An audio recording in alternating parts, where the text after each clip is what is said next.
जय हिंद फ्रेंड, हिंदी और प्राइड में आप सभी का स्वागत है। फ्रेंड्स, जैसे कि यूजीसी नेट की तरफ से ये डिक्लेयर कर दिया गया है कि आपका एग्जाम लगभग जो है संभावित है वो 16 जून, उसने अपने जो नोटिफिकेशन है उसमें जो है 16 जून आपके लिए डेट निर्धारित कर दिया है। ऐसे में अब आपका दायित्व है कि आपको पेपर फर्स्ट एंड सेकंड दोनों को बहुत अच्छे से क्लियर करना है। इवन मतलब ये कह सकते हैं कि आपको जिन बच्चों को जेआरएफ चाहिए और बाकी नेट चाहिए, तो मतलब कि आपका ये होना चाहिए कि हाँ, मेरा जो भी अटेम्प्ट है मुझे निकालना है। अब उसमें आपकी रणनीति क्या होनी चाहिए एग्जाम की।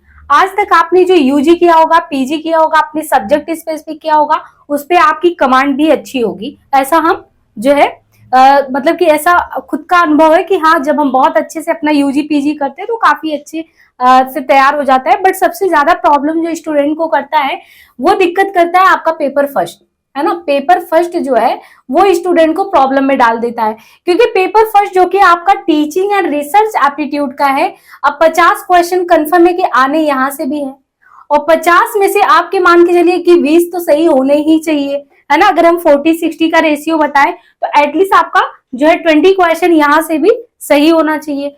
तो हम ये क्वेश्चन इतना ही निकालने में हमारे लिए प्रॉब्लम हो जाता है, इतना ही क्वेश्चन सही करने में दिक्कत हो जाता है। अब मान के चलिए कि आपका टोटल जो पेपर है वो कितना 300 नंबर का पेपर होना है, और 300 में आपको 150 क्वेश्चन करने हैं। 150 में जो पेपर फर्स्ट है आपका वो 50 है, और जो पेपर सेकंड है वो 100 है। पेपर सेकंड मान लीजिए जिसका भी जो भी सब्जेक्ट है वो उसी सब्जेक्ट स्पेसिफिक प्रिपरेशन के साथ उतरेगा, तो कितने भी मतलब की स्थिति खराब हो फिर भी वो 50 से अबव क्वेश्चन कर सकता है, क्योंकि वो अपना सब्जेक्ट है, आप लॉजिक भी लगा सकते हैं। लेकिन जब बात आती है पेपर फर्स्ट की, तो चैलेंजिंग आपके लिए ये हो जाता है, पेपर फर्स्ट में हर एक यूनिट से एनटीए ने मेंशन कर रखा है कि 5-5 क्वेश्चन आपसे करेंगे, ये जितने भी हैं। अब उसमें भी है कि आपका बैकग्राउंड कौन सा है, क्योंकि कुछ टॉपिक ऐसे हैं जो आपके mathematical reasoning analysis in portion से हैं। बाकी हम मान के चलते हैं कि इसमें अगर मान लीजिए कि कोई भी स्टूडेंट है जिसका जो डीआई है वो कमजोर है, या मैथमेटिकल रीजनिंग वो अच्छे से नहीं कर पा रहा है, तो ऐसे 2 या 3 यूनिट है, मतलब कि आप 10 या 15 क्वेश्चन निकाल दें, फिर भी आपके रेंज में 35 क्वेश्चन ऐसे बचते हैं जिन पे आप कमांड करते हैं। तो ये जो टारगेट हमने बोला था कि 50 में से एटलीस्ट आपका 25 से 30 हो, तो ये आपकी नैया पार लगा देगा। तो हम यहाँ पे चर्चा करने वाले हैं। देखिए, एक चीज आप देखिए कि जो पेपर फर्स्ट है इससे रिलेटेड आपको मार्केट में कोई ऐसा बहुत अच्छा बुक नहीं मिलता है ना। अलग अलग प्रकाशन के तो मिलते हैं, साहित्य दर्पण का मिलता है, दृष्टि का मिलता है, तो ये सभी तो हैं। लेकिन आपको बहुत अच्छे से इसमें क्या करना है, जो पीवाईक्यू है इनसे इन टॉपिक से आए हैं उनको लगाना है, जो कि हमने चैनल पे प्लेलिस्ट बना के दे दिया है हर एक यूनिट का। वहां से पहले आप एक काम करके आएंगे, जो भी यूनिट यहाँ पे कराया जाएगा उस यूनिट के प्रीवियस के क्वेश्चन आप खुद देख के आइए, जिससे आप ये विश्लेषण कर पाए कि जो यहाँ पे बताया जा रहा है क्या हमारे लिए वो हमारे एग्जाम में काम आने लायक है कि नहीं है। तो उसके बाद हम यहाँ पे एक एक टॉपिक करके, और हम ये कह रहे हैं कि करीबन 8 टॉपिक आपके हैं जो आपके रेंज में 40 क्वेश्चन, 40 नहीं तो 35 मान के चलिए, जो आपके रेंज में जिन पे आप कमांड करके अच्छा कर सकते हैं। और बिलीव कीजिए, अगर आपका 25 टू 30, 30 टू 35 फर्स्ट पेपर में आप गेन करते हैं, तो कितने भी खराब हालत में हो, अगर यहाँ पे आप 60 कर लेते हैं तो आपका जो है बेड़ा पार लग जाता है। यानी 60 और 40 अगर उधर हो जाए तो मान लीजिए जेआरएफ ही हो गया, बाकी जो आपको क्रॉस करना है तो वो भी क्रॉस करा देगा। तो यहाँ पे देखिए, जो एनटीए ने सबसे पहले मेंशन कर रखा है अपने सिलेबस में, पहले हम जो एनटीए का पेपर फर्स्ट को लेके उसका खुद का क्या मतलब कि उद्देश्य है जो आपके सामने रखना चाहता है, उसको हम हुबहू ऐसे पढ़ के बता दे रहे हैं। एनटीए ने मेंशन किया है कि जो ये प्रश्न पत्र करा रहे हैं, यानी हम जो आपका टीचिंग एंड रिसर्च एप्टीट्यूड का पेपर करा रहे हैं, वो हमारा क्या उद्देश्य है स्टूडेंट से जानना, क्योंकि बिना उद्देश्य के आप इस पेपर के साथ जस्टिस नहीं कर पाएंगे। तो पेपर फर्स्ट में ये कहता है कि इस प्रश्न पत्र का मुख्य उद्देश्य परीक्षार्थी की शिक्षण और शोध क्षमता। अब यहीं पे आपको समझना है कि ये परीक्षार्थी की जो है शिक्षण और शोध जो अभिक्षमता की बात कर रहा है, इससे ये क्या जानना चाहता है ना। पहले हम डिटेल सिलेबस पे चर्चा करेंगे, फिर हम जो है लेसन वाइज जो है आपका यूनिट वाइज यहाँ पे जो करवाएंगे, तो आप वहां क्रम से देखिएगा।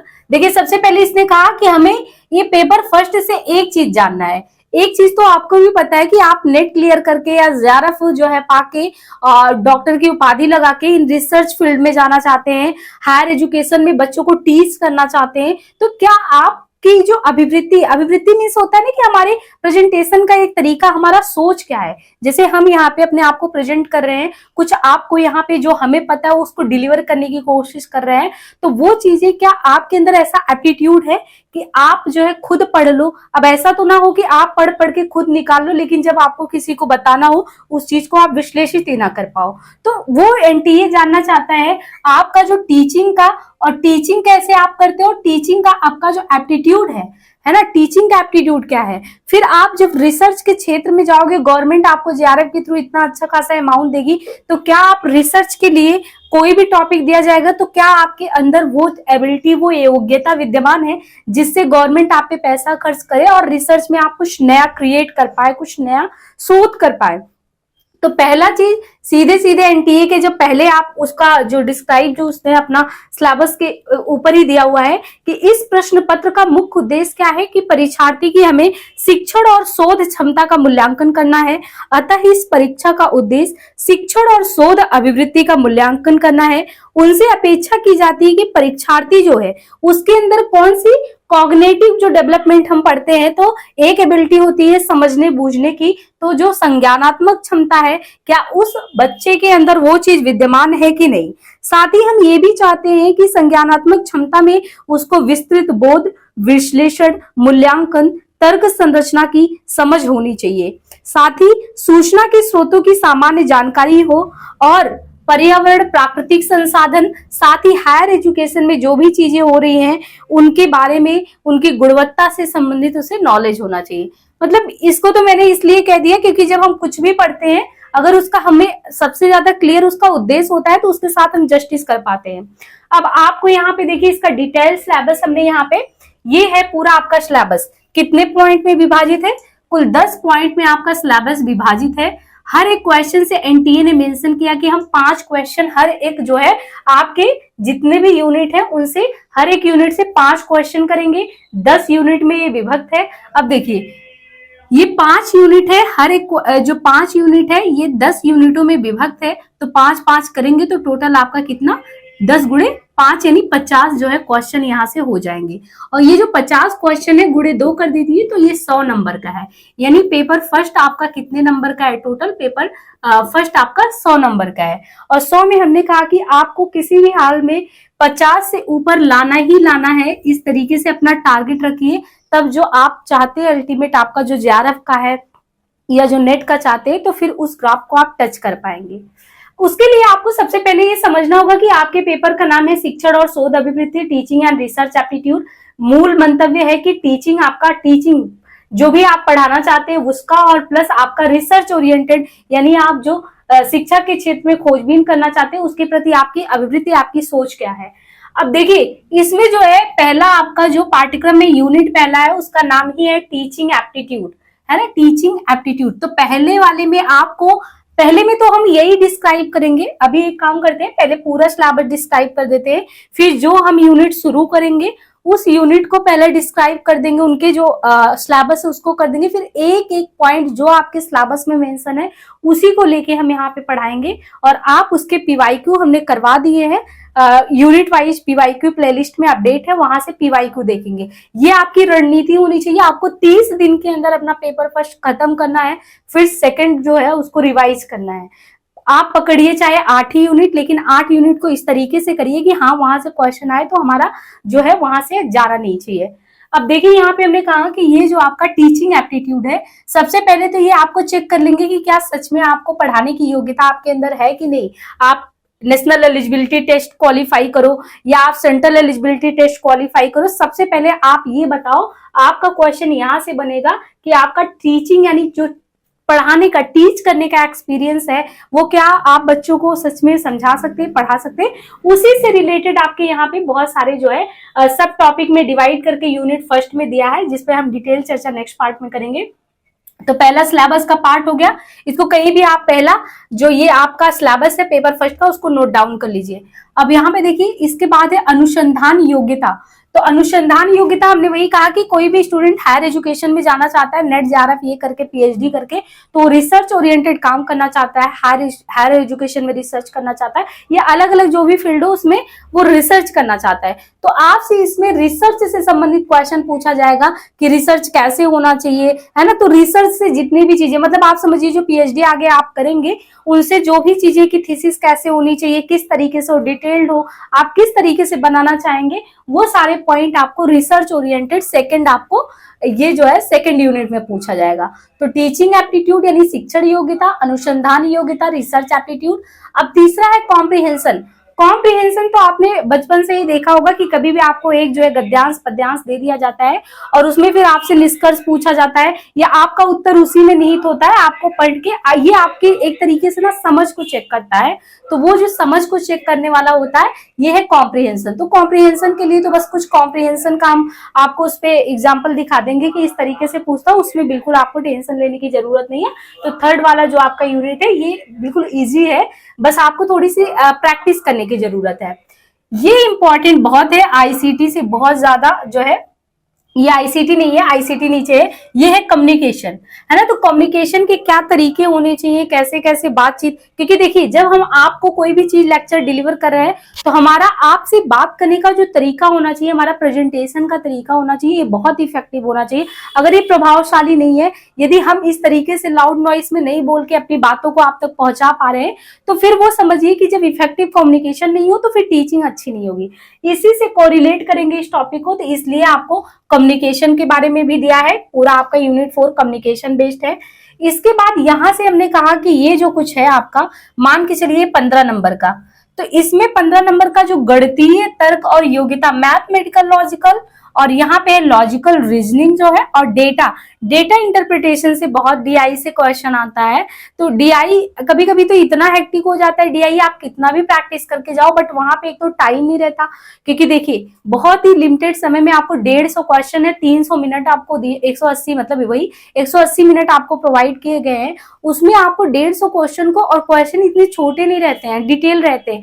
यही इसलिए जो आपका नेट का पेपर होता है इसलिए टफ पड़ जाता है, क्योंकि समय आपके पास सीमित है और क्वेश्चन है। तो उस तरीके से आप देखिए कि अगर आपको मान लीजिए कोई 150 क्वेश्चन दे रहा है और 150 क्वेश्चन में उसने कहा कि आपके पास सिर्फ 180 मिनट है ना, 180 मिनट है, 3 घंटे आपके पास है, तो 3 घंटे को आप डिवाइड कर लो 180 पे, पर क्वेश्चन पे कितना कम समय मिल रहा है। यही इस एग्जाम को बहुत ज्यादा टफ बना देता है, क्योंकि काफी ऐसे होते हैं कि आप जो है उस तक क्वेश्चन को पहुंच ही नहीं सकते। तो वहां पे आपको क्या करना होता है, फटाफट अपना जो पेपर अपना खुद का है, जो जिससे पेपर सेकंड है, जिसपे कमांड है, उस पे थोड़ा कम टाइम दे पाएंगे। लेकिन जो पेपर फर्स्ट है, कभी ये होता है कि डीआई वगैरह इतना लेंथी हो जाता है कि ये छूट जाता है। कॉम्प्रिहेंशन भी अभी तो क्या हुआ कि ऑफलाइन कर दिया है, तो ये बढ़िया है, अदरवाइज बहुत टाइम आपका ले लेता था ऑनलाइन में, कि आपने जिसको नहीं आ रहा है सेटिंग, वो सेटिंग नहीं कर पा रहा है। मेरे साथ तो क्या हुआ था सेंटर पे कि जो स्क्रीन पे आपका कॉम्प्रिहेंशन दिखना चाहिए तो पूरा कॉम्प्रिहेंशन नहीं दिख रहा, तो फिर आप लेके कर्सर को इधर उधर मूव कर रहे हो, तब तक वो आपका क्वेश्चन छूट जा रहा है, तो बहुत ज्यादा प्रॉब्लम होता था। ऑफलाइन कर दिया है तो कुछ तो आपके लिए ये सहूलियत हो गया, बढ़िया है। तो यहाँ पे देखिए ये जो 15 नंबर है, हमने कहा वही 35 अगर हटा देंगे आप तो 35 + 15 यानी 35। तो ये जो आपका है लॉजिकल का है, तो बहुत ज्यादा बच्चे डर जाते हैं इसमें। अगर कुल मिला के आपका डीआई नहीं भी बन रहा है तो लॉजिकल रीजनिंग या मैथमेटिकल जो है ये बन जाते हैं क्वेश्चन। तो आप इस पे जो है थोड़ा सा डेली एक प्रैक्टिस सेट कहीं से भी लगाइए। इस टॉपिक को अभी तो हम नहीं टच करेंगे, है ना, लॉजिकल रीजनिंग पे बात कर लेंगे। लेकिन ये जो है आपका टीचिंग है, रिसर्च है, कॉम्प्रिहेंशन है, कम्युनिकेशन है, और इसके बाद 8वां यूनिट जो है आपका इंफॉर्मेशन एंड कम्युनिकेशन, है ना, सूचना और संचार प्रौद्योगिकी। बहुत सारी नई नई टेक्नोलॉजी आ रही है, तो ये बहुत अपडेटेड क्वेश्चन पूछते हैं, इनमें करंट ओरिएंटेड पूछते हैं, तो उसको करंट से अपडेट करके हम सूचना और संचार प्रौद्योगिकी के क्वेश्चन यहाँ पे कराएंगे। और ये तो मेरा बहुत ही फेवरेट टॉपिक है, लोक विकास और पर्यावरण। बहुत ही स्पेसिफिक आपको दिया हुआ है इन्वायरमेंट सेक्शन में कि ये टॉपिक आप कर लो। जैसे आपको दे दिया कि 1986 का जो आपका पर्यावरण से संबंधित संरक्षण अधिनियम है, क्या क्या चेंजिंग आया, या ऐसे कुछ परियोजनाओं के बारे में दे दिया, या जो भी करंट अपडेट हो रहे हैं, मतलब कि आप करंट भी उसको रिलेट करके पढ़ सकते हैं कि जो भी आपको इन्वायरमेंट के सेक्शन में अगर नई नई चीजें हो रही, जैसे एसडीजी के गोल्स हो गए, ये सारे टॉपिक, तो ये हम इन्वायरमेंट सेक्शन में करेंगे। अब देखिए कि ये जो आपका higher education system, higher education system में जैसे आपका NEP 2020 new education policy update किया गया है, या हायर एजुकेशन में एनटीए बहुत सारी चीजों को बदलाव कर रहा है, उसमें कुछ एप्स के नाम जैसे मूक है, स्वयं प्रभा है, ये सारे एप्स के बारे में आपको पता होना चाहिए। यानी हायर एजुकेशन के एरिया में अगर आप देखें उस क्षेत्र में जो जो भी चीजें हो रही हैं करंट से रिलेटेड या पहले भी हैं, और जो इसने अपने सिलेबस में मेंशन कर रखा है, आपको उतने एरिया को टच करके जाना है। और क्वेश्चन जो है आपका, क्योंकि वो बहुविकल्पीय प्रश्न होता है, तो अगर आप उतना किए रहेंगे तो एलिमिनेट वाला जो ऑप्शन आता है उसके थ्रू भी आप अपने क्वेश्चन को एलिमिनेट करके जो है सही कर सकते हैं। तो ये आपका देखिए हमने पूरा फर्स्ट पेपर का डिटेल यहाँ पे जो सिलेबस का है वो चर्चा कर दिया। ये पूरे 10 यूनिट में डिवाइड है। हमने आपको बता दिया कि हम टीचिंग एप्टीट्यूड से इसको शुरू करने वाले हैं क्रमशः। अब इसके नेक्स्ट पार्ट में हम जो है बहुत ही सिस्टमेटिक ढंग से करने वाले हैं। सबसे पहले आप सिलेबस को कहीं पे भी नोट डाउन करिए। इसके बाद हम सेकेंड पार्ट में जो टीचिंग एप्टीट्यूड है, टीचिंग एप्टीट्यूड के पहले क्रम से आपको जो है जितने पॉइंट आपके सिलेबस में है उसको हम डिटेल यहाँ पे कर देंगे। इसके बाद पर टॉपिक आपके एक एक क्वेश्चन चलेंगे, और क्वेश्चन के बाद हम आपको ये कहेंगे कि हमने जो है प्रीवियस के क्वेश्चन करा रखे हैं, उसके प्लेलिस्ट को हम टेलीग्राम पे अपने सेंड कर देंगे, वहां से आप उसके क्वेश्चन को लगाइए। फिर आप देखिए कि वहां से क्वेश्चन फंसता है। इस तरीके से आप खत्म करेंगे तो आपका 30 दिन में आपको मानेंगे कि ये 6-7 यूनिट तो आपके खत्म हो सकते हैं। फिर आप और अपना जो है ये रीजनिंग, लॉजिकल रीजनिंग वाला, क्वेश्चन वाला, ये कहीं से करते रहिए, क्योंकि यहाँ पे हम ये भी कराते हैं। और अपने पेपर फर्स्ट में पेपर सेकंड जो हमारा हिंदी साहित्य से है तो उसे भी लेके चलना है, तो फिर वो चीजें हो नहीं पाती। बाकी होगा तो फिर हम आपको अपडेट करते रहेंगे। बाकी जो भी एनटीए से रिलेटेड या हायर एजुकेशन से रिलेटेड जो भी इंफॉर्मेशन है वो आपको चैनल पे मिलता रहेगा। आपको क्या करना है, बस हिंदी आवर प्राइड करके इसके डिस्क्रिप्शन में आपको लिंक दे दिया जाएगा, वहां से जो है हिंदी आवर प्राइड करके टेलीग्राम है, वहां से कनेक्ट हो जाए। सारी अपडेट आपको टेलीग्राम पे मिलती रहेगी।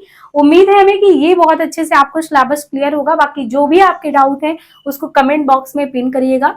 और एक बहुत ज्यादा बच्चों की शिकायत रहती है कि ये जो है मतलब कि हिंदी में मिल नहीं पाता है कंटेंट, ज्यादातर कंटेंट इंग्लिश में ही मिलता है। तो मेरा पूरा वो रहेगा कि आपको हिंदी में ज्यादा से ज्यादा इसको समझा पाए, है ना। हालांकि मैंने देखिए हिंदी के साथ आपको इंग्लिश इसलिए मेंशन कर दिया है क्योंकि ऐसे पेपर को आपको इंग्लिश का भी पता होना चाहिए, हिंदी का भी, क्योंकि मान्य अगर कुछ भी हिंदी में गड़बड़ होता है तो वो इंग्लिश को ही मानते हैं। तो जैसे हमने यहाँ पे आपको देखिए एक तरफ हिंदी का भी सिलेबस लिख दिया, वही चीज इंग्लिश में क्या होगा, इंग्लिश का भी लिख दिया। सेम हम जब आपको ना लेक्चर डिलीवर करेंगे तो कोशिश करेंगे कि बिल्कुल आपको इसी तरीके से बताया जाए, ताकि दोनों चीजों से आपका वो चीजें क्लियर हो पाए। तो आज के लिए इतना ही, मिलते हैं नेक्स्ट पार्ट में। और हाँ, ये जो है जो भी स्टूडेंट अपीयर होने वाले हैं प्लीज उनके साथ भी जो है इसको शेयर वगैरह करते रहे, उन्हें भी पता चलता रहे। सो आज के लिए इतना ही।